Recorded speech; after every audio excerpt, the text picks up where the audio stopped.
Lik terapi atau terapi cahaya. A. Definisi. Terapi cahaya definisikan sebagai paparan harian spektrum penuh atau cahaya terang sebagai pengobatan standar untuk SAD serta depresi non-sesional. B. Sejarah terapi cahaya. Sejak awal waktu, orang telah menyadari bahwa kekuatan penyembuhan cahaya. Sejarah terapi cahaya kembali ke Mesir kuno, di mana sinar matahari digunakan untuk perawatan medis. C. Basis ilmiah. Penelitian telah menunjukkan bahwa individu dengan SAD dipengaruhi secara positif oleh cahaya, kadang-kadang sesegera setelah satu sesi terapi cahaya. Cahaya memainkan peran penting dalam sekresi melatonin serta serotonin. D. Intervensi. Perangkat yang direkomendasikan untuk pemberian terapi cahaya adalah kotak lampu neon yang menghasilkan intensititas cahaya lebih dari 2500 lux. E. Terapi cahaya atau antidepresan. Semakin banyak individu memiliki gejala SAD yang terlihat, ditandai dengan hipersomnia atau kantuk berlebihan di siang hari, ukiran karbohidrat, dan penambahan berat badan, semakin mereka akan mendapatkan manfaat dari terapi cahaya daripada dari anti. F. Pengukuran hasil. Beberapa studi terkontrol placebo klinis telah menggunakan terapi cahaya untuk mengobati SAD. G. Pencegahan dan efek samping. Terapi cahaya terang umumnya dianggap aman, namun itu mungkin terakhir dengan beberapa efek samping termasuk ketegangan mata, sakit kepala, mual, dan agitasi. Penggunaan. Selain penggunaan terapi cahaya untuk SAD, penggunaan lain terapi cahaya telah dilaporkan. Ini termasuk misalnya pengobatan depresi kronis, depresi antepartum, depresi pramenstruasi, dan masalah siklus tidur bangun. I. Implikasi terkait usia. Terapi cahaya mungkin merupakan terapi yang efektif untuk meningkatkan pola tidur. Individu menentukan apakah cahaya ambien intensitas tinggi di area publik fasilitas perawatan jangka panjang akan meningkatkan pola tidur dan ritme sirkadian individu dengan demensia. J. Penelitian masa depan. Penelitian masa depan harus fokus pada mekanisme aksi dan respon mediator terapi cahaya dan terapi cahaya sebagai strategi pencegahan untuk SAD serta untuk kondisi lain seperti non-SAD, gangguan bipolar, sindrom premenopause, dan depresi premenstruasi. Baiklah, saya akan menjelaskan tentang magnet terapi.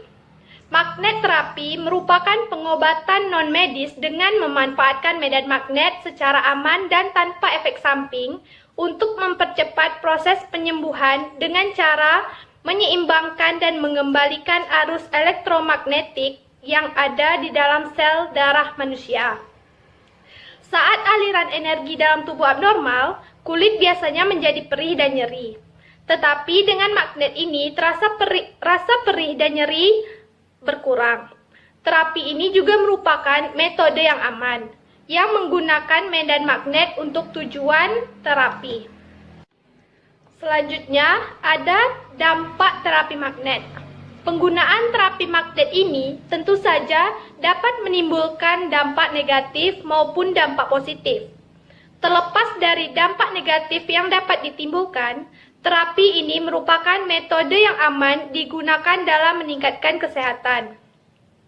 Dampak positif yang ditimbulkan dari terapi ini tentu saja meningkatkan kesehatan tubuh, seperti menstabilkan sirkulasi kardiovaskular, menjaga fungsi metabolisme, menjaga stamina, kekebalan tubuh, mengurangi gejala depresi, mampu mengatasi stres, susah tidur, gangguan ginjal dan hati, serta beberapa penyakit lainnya.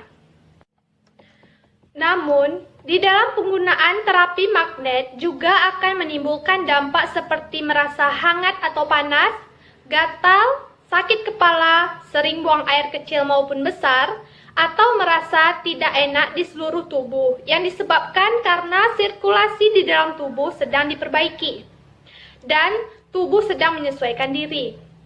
Perlu diingat, Durasi dalam terapi magnet ini juga harus diperhatikan.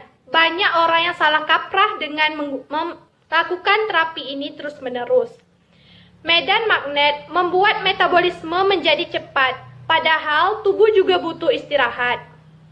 Kalau digunakan tanpa istirahat, malah bisa merusak organ tubuh. Selanjutnya, ada indikasi dari terapi magnet. Yang pertama yaitu sistem muskuloskeletal, misalnya trauma. Yang kedua ada artritis. Yang ketiga ada nyeri kronik. Selanjutnya ada kontraindikasi dari terapi magnetik, yaitu yang pertama, bagi pompa insulin atau peralatan elektronik medis lainnya tidak dianjurkan menggunakan terapi magnet. Yang kedua, ibu yang sedang mengandung juga tidak diperkenankan menggunakan terapi ini. Healing touch. Yang pertama ada definisi, obat-obatan herbal atau terapi tanaman terus mendokumentasikan tempat yang sangat penting dalam banyak penyembuhan di dunia. Ini termasuk penggunaan herbal tunggal dalam banyak tradisi barat dan kombinasi multiple dalam sistem molecular Asia. Yang kedua ada dasar ilmiah.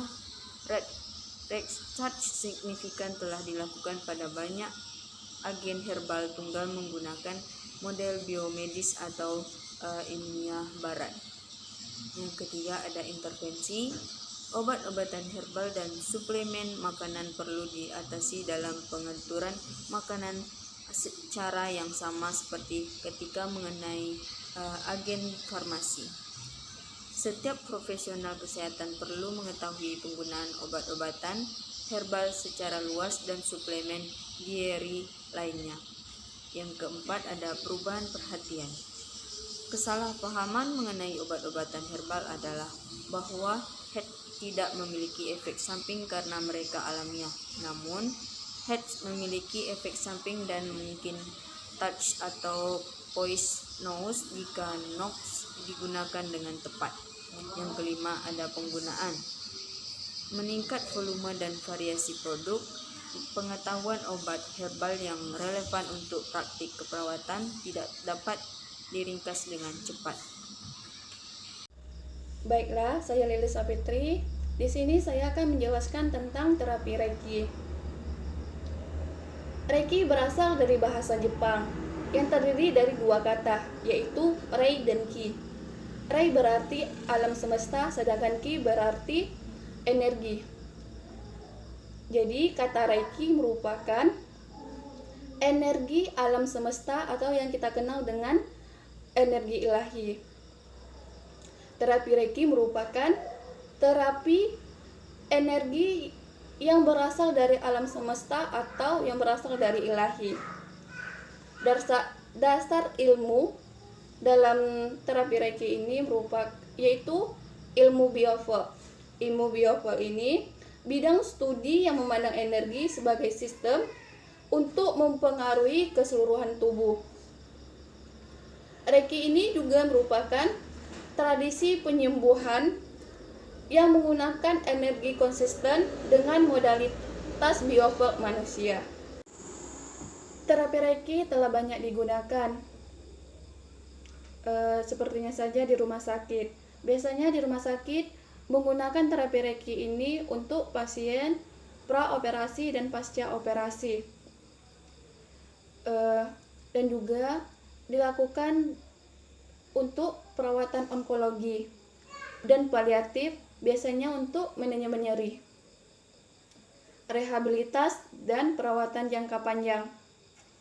Karena terapi Reiki ini berkontribusi terhadap respon relaksasi untuk meningkatkan kesejahteraan secara keseluruhan dan mengurangi efek fisiologis dari. Selanjutnya, teknik dalam praktek Reiki. Teknik dalam praktek Reiki ini terdiri dari dua tingkat. Tingkat pertama, praktisi Reiki bisa menggunakan 12-15 posisi tangan untuk sesi penuh.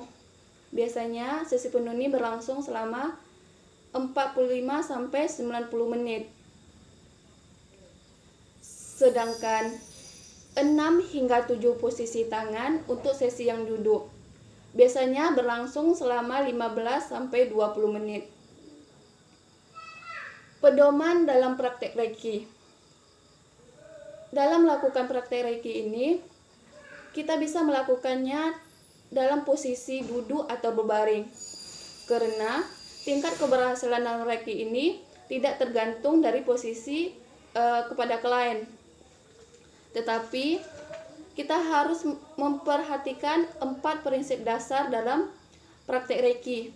Yang pertama yaitu meminta atau minta izin kepada klien untuk melakukan penyentuhan. Selanjutnya, berikan informasi dasar tentang apa yang akan kita lakukan kepada klien.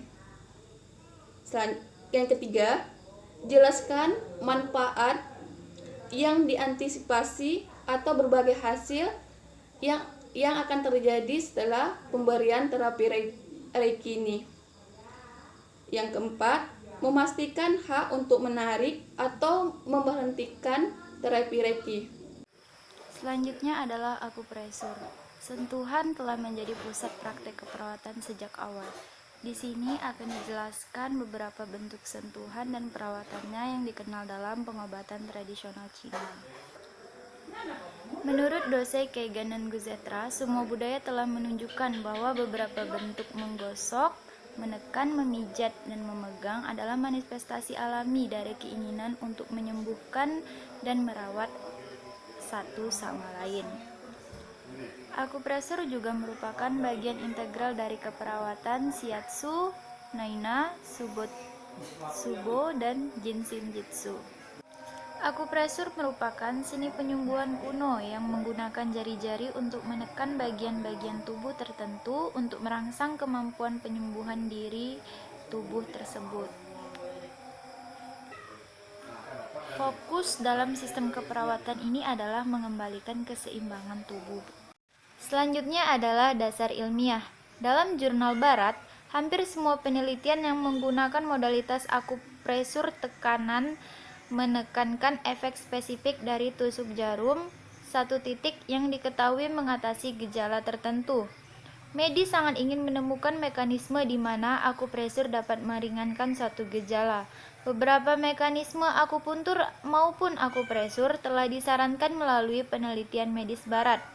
Ketika telah meluas ke dalam mekanisme, para peneliti lain telah menilai bahwa efek terapi yang dihasilkan oleh stimulasi titik-titik dengan jarum atau dengan tekanan dapat disebabkan oleh hal-hal berikut. Yang pertama ada konduksi sinyal elektromagnetik. Yang kedua adalah aktivasi dari sistem opioid. Baiklah, saya Ari Merdekawati akan melanjutkan pembahasan tentang akupresur, yaitu pedoman penggunaan perawat dalam memasukkan akupresur ke dalam perawatan pasien dengan menggunakan beberapa poin komando yang memiliki tindakan spesifik untuk menghilangkan gejala umum.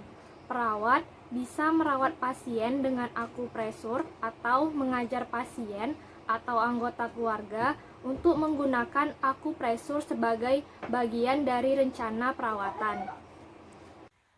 Baiklah, saya akan melanjutkan pembahasannya, yaitu tentang poin stimulasi. Beberapa jenis teknik yang digunakan untuk poin stimulasi menurut Gach tahun 1990.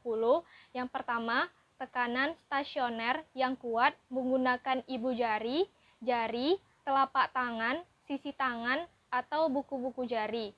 Yang kedua, pergerakan-gerakan lambat, gunakan ibu jari dan jari dengan tumit tangan untuk memeras kelompok otot yang besar. Yang ketiga, menggosok dengan cepat menggunakan gesekan untuk merangsang darah dan getah bening. Yang keempat, ketukan cepat menggunakan ujung jari untuk merangsang otot pada yang tidak terlindungi area tubuh seperti wajah. Saya akan melanjutkan kegunaan akupresur, yaitu untuk mual. Lokasinya ada di perikardium 6, terletak di bagian dalam pergelangan tangan, 2 unit, kelipatan melintang pergelangan tangan di antara tendon otot palmaris longus, dan flexor carpi radialis. Itu pasien harus meletakkan 3 jari, yaitu jari tengah, jari manis, jari telunjuk, pada tangan yang berlawanan, yaitu telapak tangan ke atas. Titik di bawah ring jari di antara kedua tendon adalah perikardium 6. Indikasi dalam keperawatan. Titik ini dapat digunakan untuk pengobatan mual dalam banyak situasi, tetapi penelitian seperti dikutip sebelumnya telah berfokus pada mual pasca operasi, mual kehamilan, Ini dan adalah mual contoh yang titik menyertai perikardia kemoterapi.